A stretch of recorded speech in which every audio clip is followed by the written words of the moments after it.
Bismillahirrahmanirrahim. Experiment number 9, coordination of DMT and IDMT type overcurrent and directional overcurrent relays in parallel transmission lines. In parallel transmission line, coordination between relays can be achieved by using the combination of simple overcurrent and directional overcurrent relay. Here in this diagram, we have two relays R1 and R2. That will be simple non-directional overcurrent relay connected close to the source. On the other end, we have relay R3 and R4. Both are directional overcurrent. Their direction of operation is as given over here from bus number 2 to bus number 1. How does these relays would coordinate in order to properly select the location of fault in this parallel transmission line? For example, if fault occurs here in line 1 at this location, so fault current contribution towards this fault will be from source through this circuit and from the same source through this line 2 through bus 2 back to the fault point. So these are the two routes for the fault current. Now we want to only isolate the faulty line from the system. So this is known as selectivity, proper selection of location of fault. So this is not possible in this arrangement without use of directional overcurrent relay. Now we'll see how this directional overcurrent relay will enable us to detect the proper location of the fault. Now these two relays R1 and R2 will be coordinated with relay R3 and R4. As fault has occurred in this line 1, so this fault will be detected by relay R1, this one, R2 and R3. Only these three relays will be able to sense this fault. Relay R4 would not be able to see this fault because fault current is in opposite direction, that is a fault in reverse direction for relay R4. Now how we achieve the coordination as all the three relays are detecting this fault simultaneously? We want only operation of R1 and R3 to isolate this faulty line from the rest of the system. So in order to achieve coordination, the operation of R2 will be delayed with respect to R3, so that R3 should operate first, R2 should wait for R3 to respond to this fault. In case if R3 will fail to clear the fault, then definitely R2 will have to cover this failure and act as a backup. So this is known as coordination of non-directional and directional overcurrent relays. In the same manner, if fault occurs on line 2, this is a faulty line, then the fault current contribution towards this fault will be from this source directly towards the fault, and other component will come through the bus 2 towards the fault. Now for this fault condition, a relay R1, R2 and R4, these relay will sense this fault. R3 would not be able to sense this fault as fault current is in opposite direction as compared to its trip direction. So now how we achieve the coordination among these three relays so that only R2 and R4 should operate for this fault. So here, to avoid the operation of R1, we will coordinate R1 with R4. Operation of R1 will be delayed with respect to R4, so that R1 should give time to R4 to clear this fault.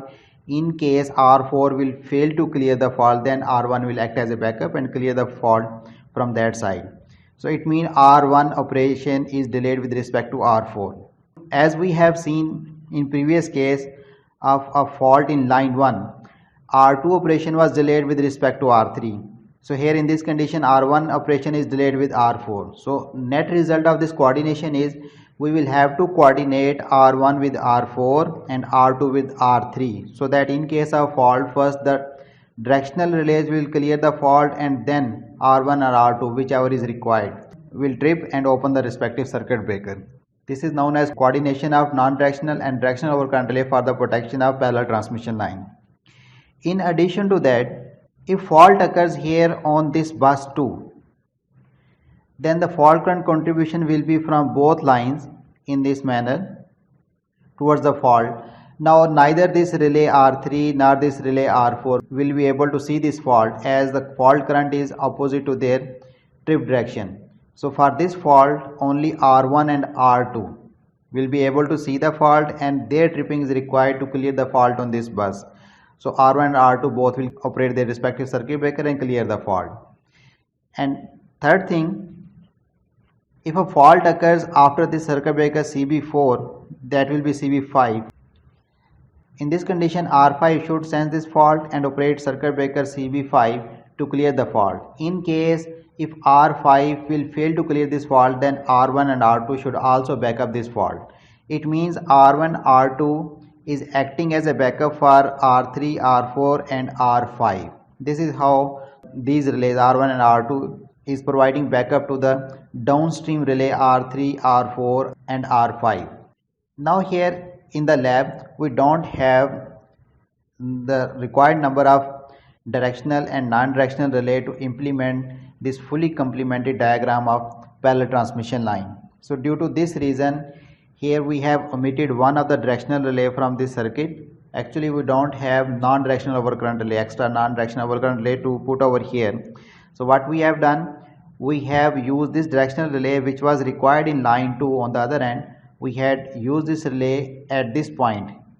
So this relay R4 is actually directional overcurrent relay. That should not be directional in power system, but we are using here directional overcurrent relay for this circuit. So direction of trip is towards the load. So we will properly set its direction towards the load so that it will act as a simple overcurrent relay. In case of fault over here, after this circuit breaker, relay R4 will be able to detect this fault. In case of failure of R4, R1 and R2 will be acting as a backup. I am repeating it again. In power system, this R4 should be simple overcurrent relay. But as we don't have a simple overcurrent relay available in the lab, so what we have done, we have moved this relay which was installed over here at this location. So this is directional overcurrent relay now for the experiment purpose. The goal of this experiment is to do the setting of R1, R2, R3 and R4 so that R4 should act as a primary protection for a fault after that, and R1 and R2 should provide backup to R4. Next thing, for a line fault in line 1, R2 should provide backup to R3 and properly coordinate with R3. This is the requirement. Next, as we don't have a relay over here, we are not going to coordinate R1 with any other relay.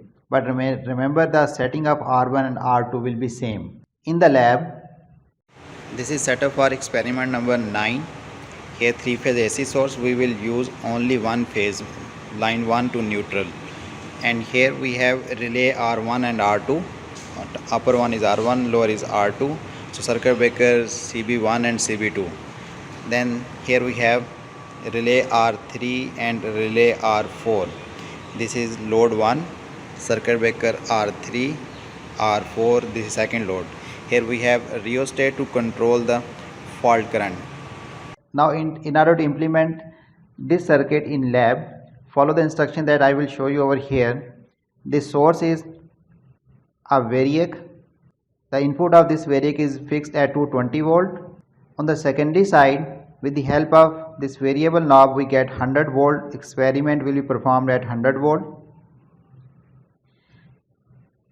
Next here, the first branch will be the line 1. We will use ideal lines here with zero impedance. With the help of connecting wires, we will implement this line 1 and line 2. So first thing is circuit breaker. So here we have CB1. Then we have our current relay. Here we have CT terminal for this our current relay. So current will be passed through the CT terminal. Then we have line. So we have a straight line here, the connecting wire.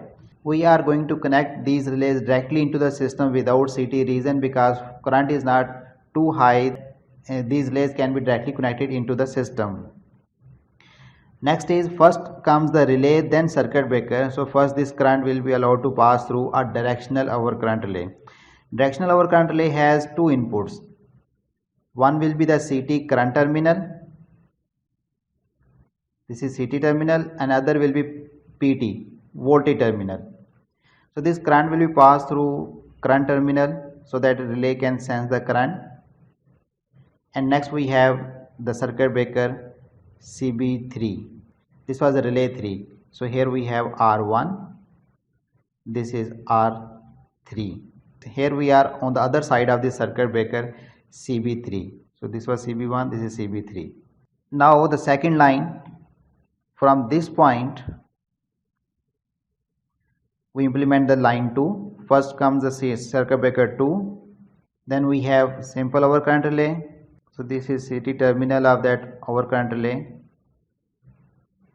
This would be relay number 2. Then we have line, and there is no relay connected on the other end. So we connect this point directly to the point which was on the other side of the circuit breaker CB3. Now here we have a lamp load connected at this point. So lamp load is connected between this phase, let's call this is phase, this is neutral point, between phase and neutral. So here we have the lamp load. Next will be the circuit breaker 4.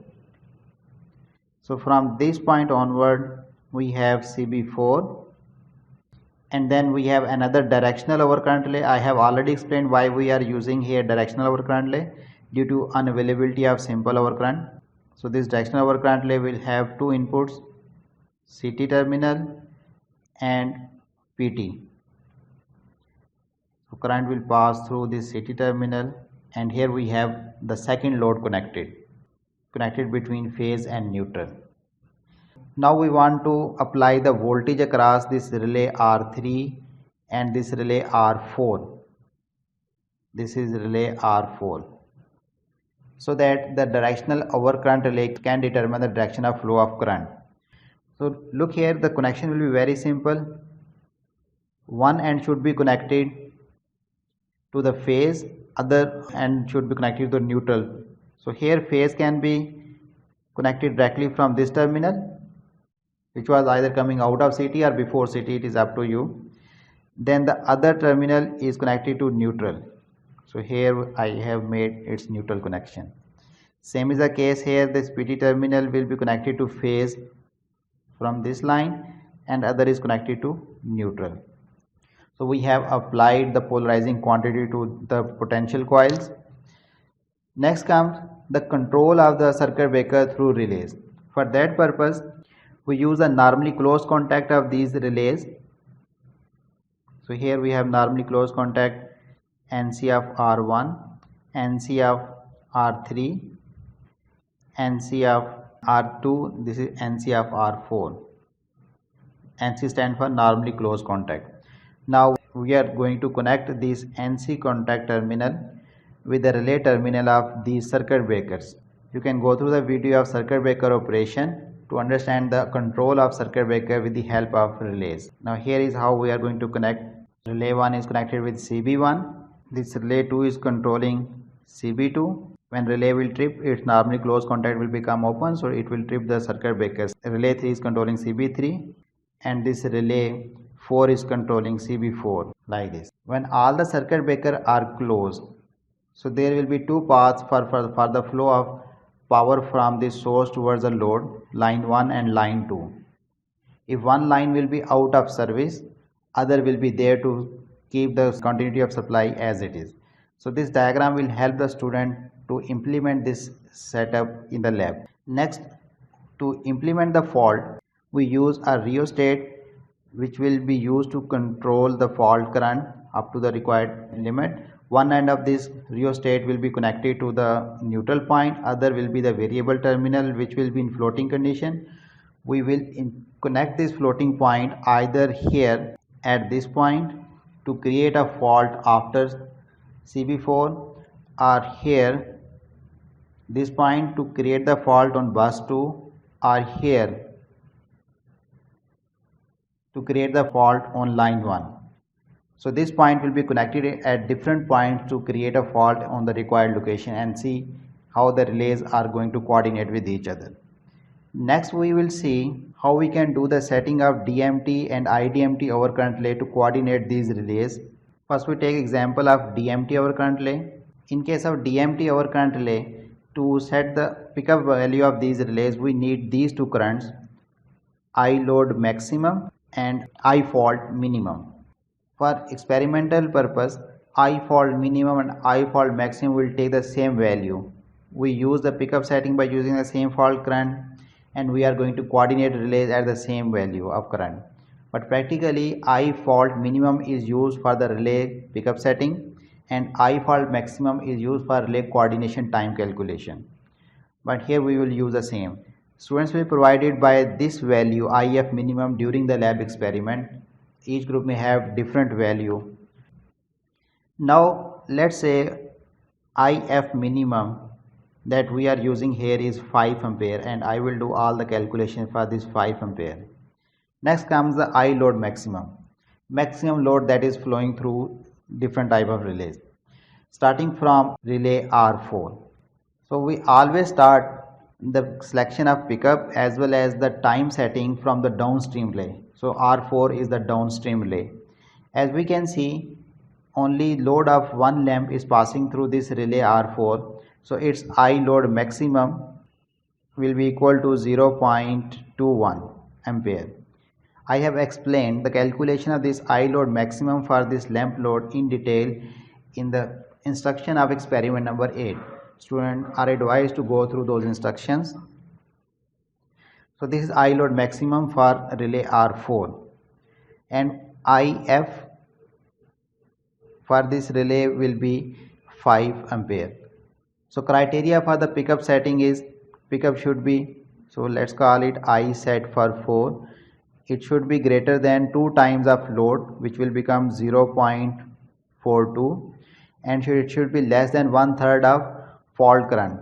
So 1/3 of fault current will become 1.667 ampere, which is 1/3 of 5 ampere. Pickup of this relay can be set anywhere in this range. Let's make the selection equal to I set 4 equal to 0.5 ampere. This is how we select the pickup of this relay. Next comes the next upstream relay, which is the relay number R3. As load current is flowing from bus 1 towards bus 2, so there is no load current which will flow through R3 in its trip direction. So no matter what is the value of load, it will always see zero current which will be in its trip direction. So pickup setting of R3 can be set independently from any value of load. So we will set its pickup value I set 3 to a minimum level. Students are free to choose this value of pickup.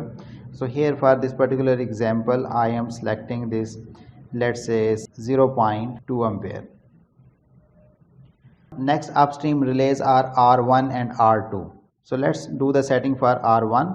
Same can be used for R2 in practical situation, but here we have slightly different value of R1 and R2 for these settings. Let's start from relay R1. Now what is the maximum load for relay R1? So we will have to consider that both the lamps are on, and we will have to consider the contingency condition as well, which will result in maximum current through R1. As we can see here in this circuit, line 1 current will be maximum if line 2 is out and both loads, load 1 and load 2, are in service. So that will result in I load maximum equal to 0.42 for this relay. That will be the maximum current. So next is, what is the minimum fault? IF minimum. So fault will be minimum through line 1 when both lines are in service. When line 1 and line 2 both are operating in parallel, then it will share the current. So that will be the condition where fault current will be minimum.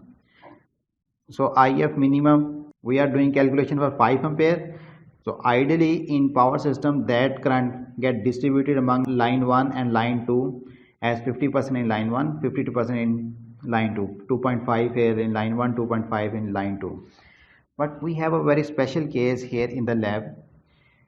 As we can see, in line 1 we are inserting 2 relays in this path and line impedance is 0.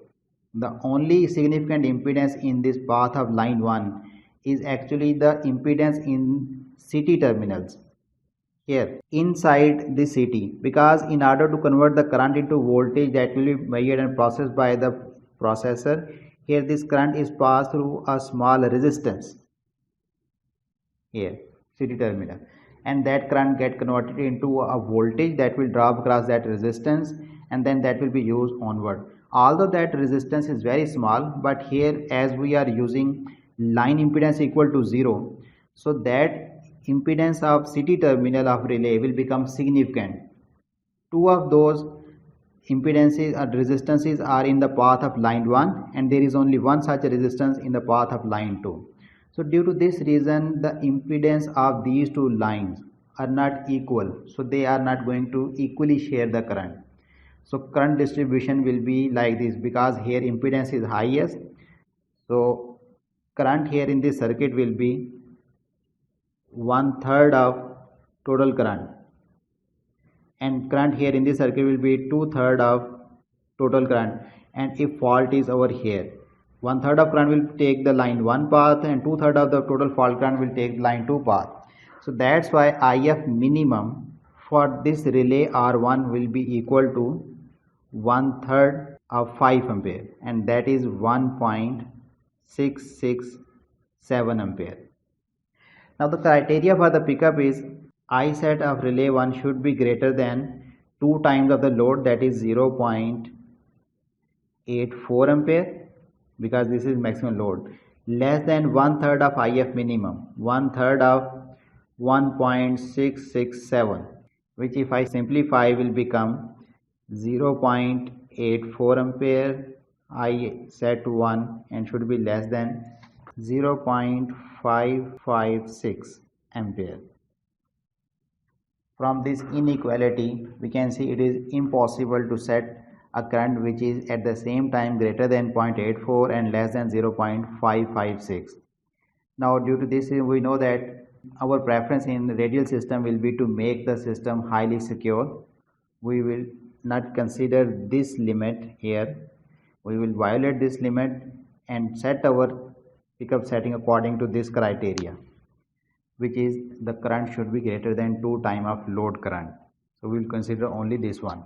So here we can set the pickup value equal to, by violating this term, only considering the load criteria, because we want to set relay R1 secure, we'll set this I set for relay 1 equal to, let's say, 0.9 ampere.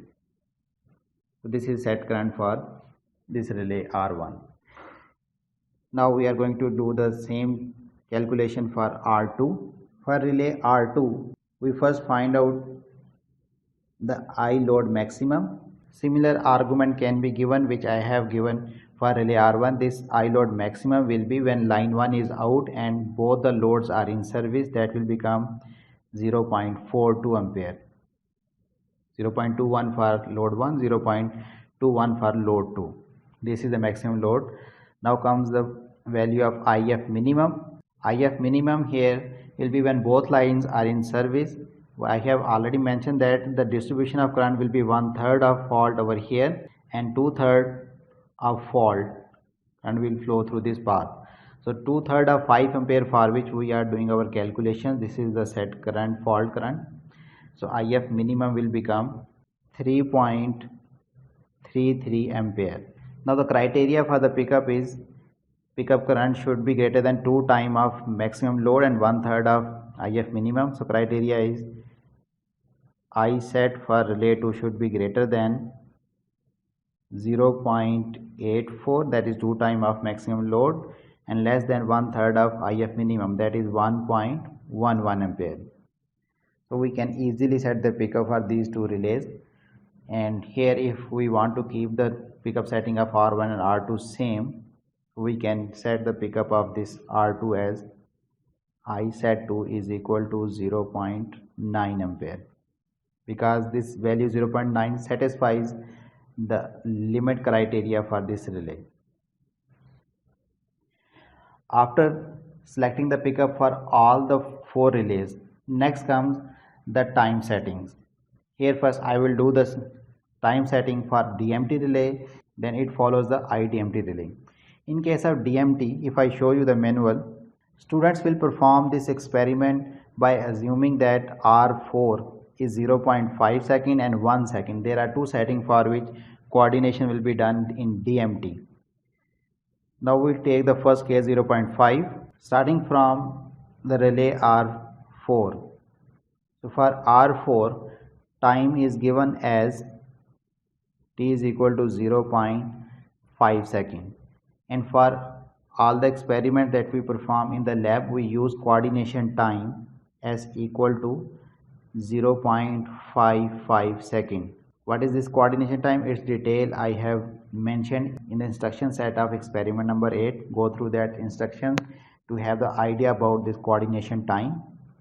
As R1 and R2 will act as a backup for relay R4, so we will select the time setting for these two in such a way that the time for R1 and R2 should be equal to time of R4 plus this coordination time. So this time is actually time that we add in the backup relay to delay its operation. So R1 and R2, its operation is delayed with respect to R4, so that's why this time will be added. One more thing, important thing over here, this is for time for R3, directional overcurrent relay. Its time setting must be taken equal to R4 because the value of time in second or TMS for this R4 will be provided to the student in the lab. So the same values will be taken for relay R3. Student will not use a different value for this relay. So R4 and R3 both will have same operating time in DMT and same TMS in IDMT. So here we will take R3 equal to 0.5 second as well. So next comes relay R1 and R2. Their operation should be delayed in such a way that they must coordinate with R1 must coordinate with R4 and R2 must coordinate with R4 as well as with R3. For relay R1, its time T1 will be equal to T4 plus coordination time, that is 0.5 second plus 0.55 second coordination time, which gives the total time of operation of T1 equal to 1.05. Now for relay R2, its time setting will be T2 is equal to, because T2 will also coordinate with R4, so here T2 will be equal to T4 plus coordination time, which is same as above 1.05. Further, T2 is equal to T3 plus coordination time, that is also in this particular DMT case 1.05 second. So due to this reason, either of these time can be used. But for IDMT, T2 when it is required to coordinate with R3 will be different as compared to when it is required to coordinate with R4. Then out of these two possible value of T2, we will use the larger value, because larger value will result in coordination of this R2 with both relays R3 as well as R4. So for this condition it is same, so value will be inserted, use as it is. Now we have done the pickup setting and the time setting for all the 4 relays in DMT configuration.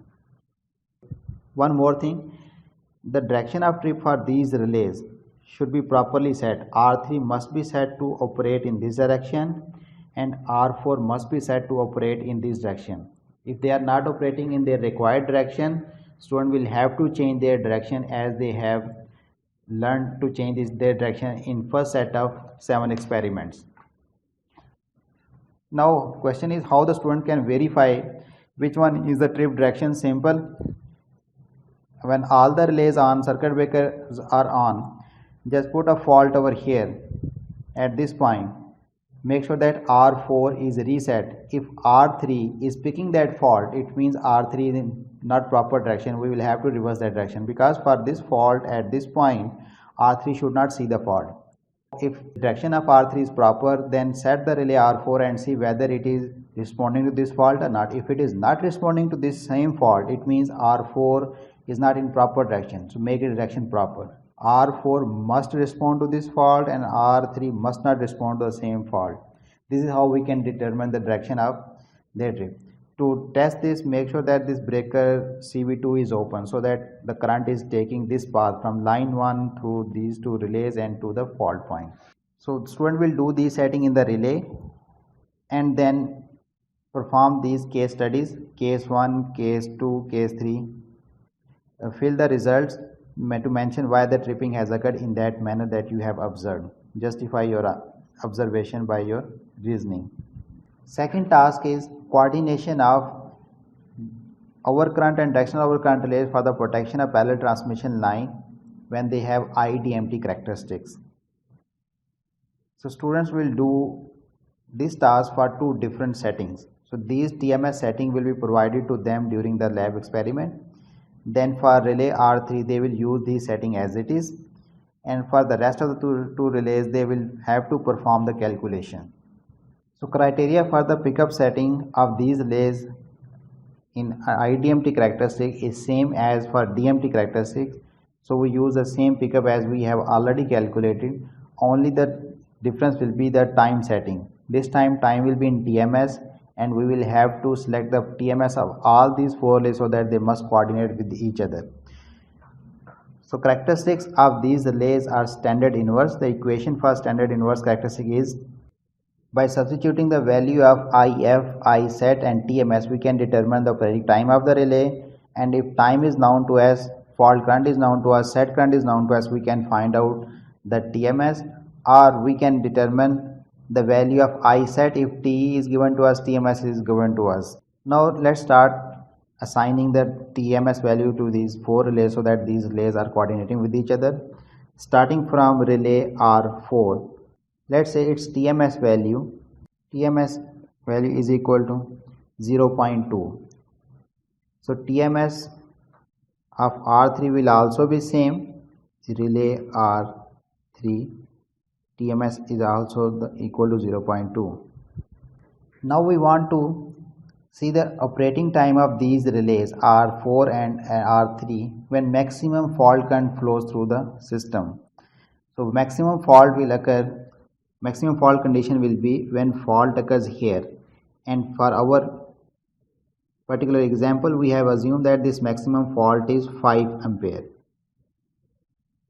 For this maximum fault, when this relay R4 is carrying 5 ampere, how much is the time taken by this relay R4 to operate? So this time T4 will be equal to, let's substitute in this equation, TMS is 0.2, fault current is 5, set current for this relay was 0.5 ampere. Now by calculating this time, this relay would take 0.594 second to trip against 5 ampere when pickup setting is 0.5 ampere. Now let's see how much time this relay R3 will take for maximum fault. Maximum fault will occur when fault will be here on line 1, and then the distribution of fault current, this 5 ampere fault current will be 2/3 current will directly flow here towards the fault, and 1/3 will take this route. Why this route will take 1/3? Because in previous case line 2 was carrying 2/3 and line 1 was carrying 1/3. Because now here you can see up to the fault, starting from the source up to the fault, there are two relays connected, so their resistance will be in series, so that's why impedance is double here in this path as compared to the impedance between the source and fault from this line 1 directly. This current will be 1.667 ampere. So it means the maximum current this relay R3 is saying is 1.667. So here we substitute this value in this equation and we will calculate the time. Time of operation for R3 is equal to 0.14 divided by this numerator quantity is the fault current of 1.67, and in the denominator we have set current. We have set the pickup setting for R3 equal to 0.2 ampere. Now by calculating the time, this would be 0.646 second. These two times are required for the calculation of operating time of relay R1 and R2, as well as these two times are required for the calculation of their TMS. Next comes the TMS setting of relay R1 and R2. For relay R1, it is only set to coordinate with R4 because its counterpart here in line 2 is missing. That's why we only coordinate with R4. So now when fault occurs here at this point, in which condition fault current will be maximum through this R1? That will happen when this second line 2 is open. When line 2 is open and only line 1 is in service and fault occurs here at this point, let's call it F1, this was F2. So in this condition coordination is required. So maximum fault for relay R1 will be equal to same 5 ampere.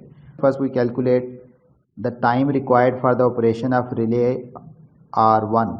So let's call it T1. T1 will be equal to the operating time of relay R4 plus the coordination time, that is 0.594 plus 0.55 second.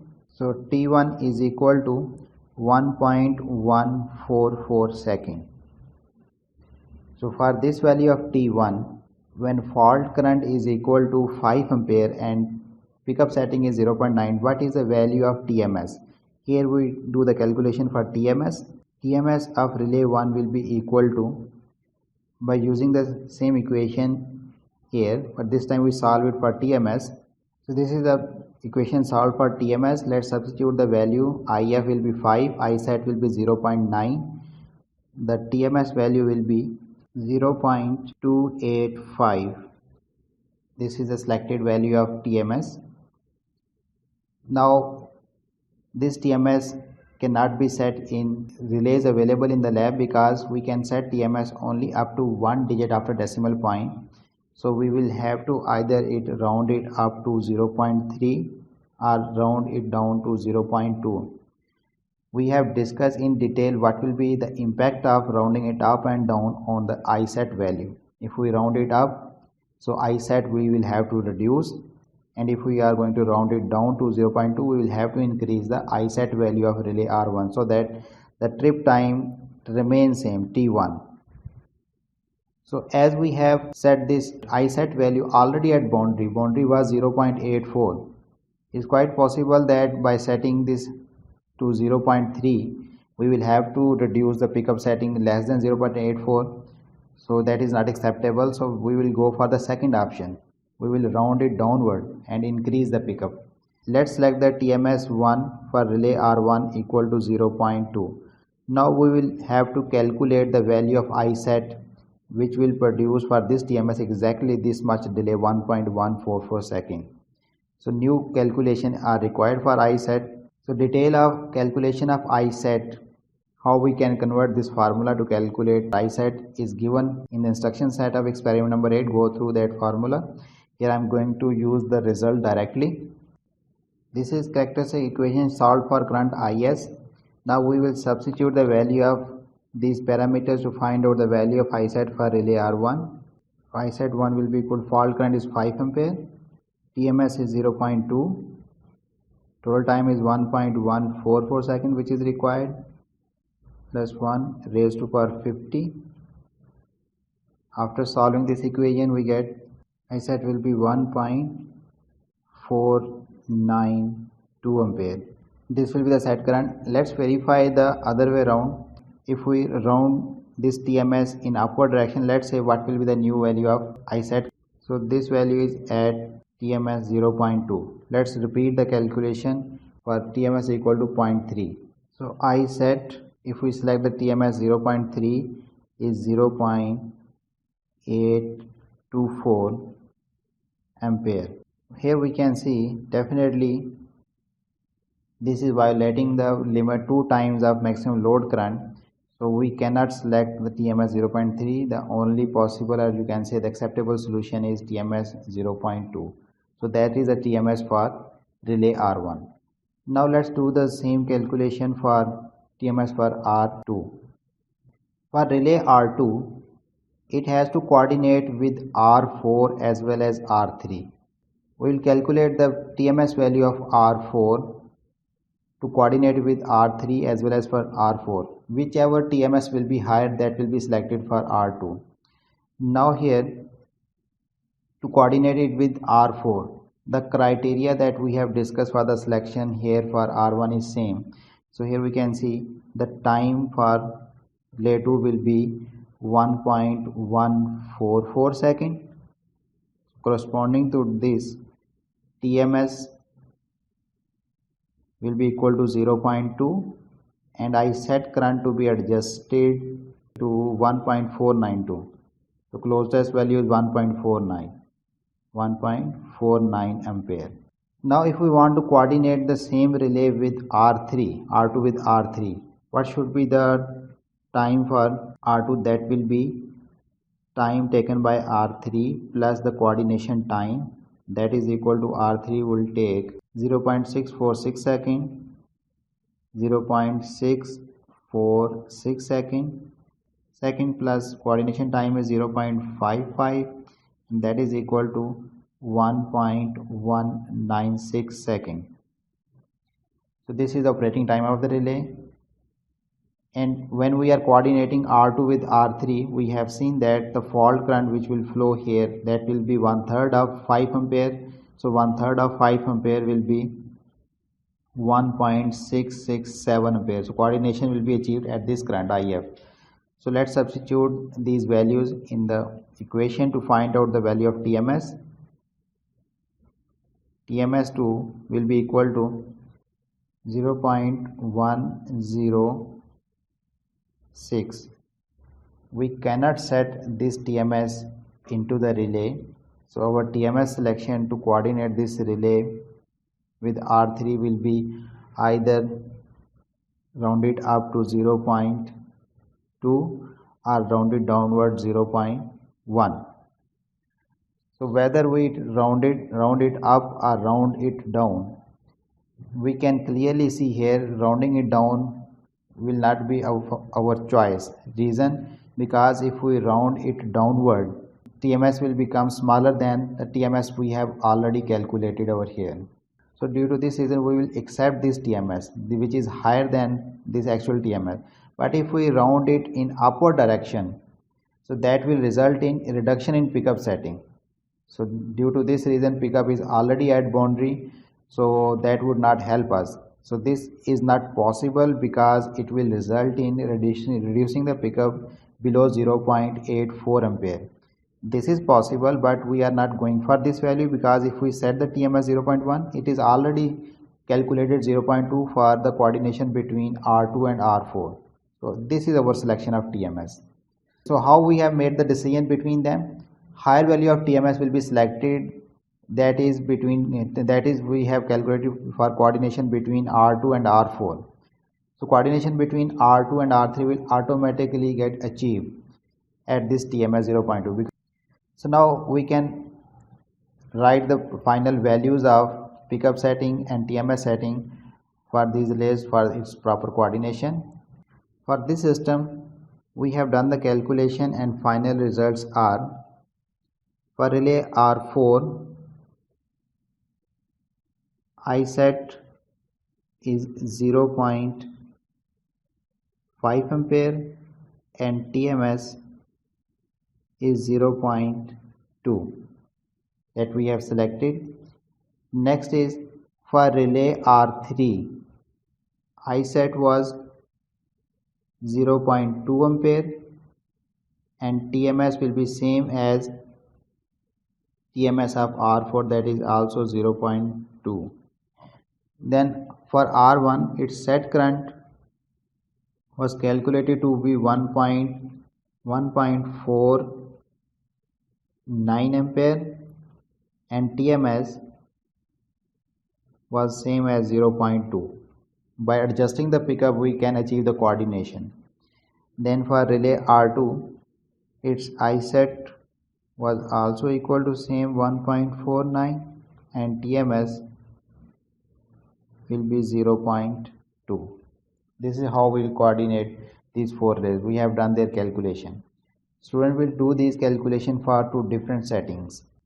Now after completing these calculation, doing the adjustment in the pickup, final result will be written over here, and then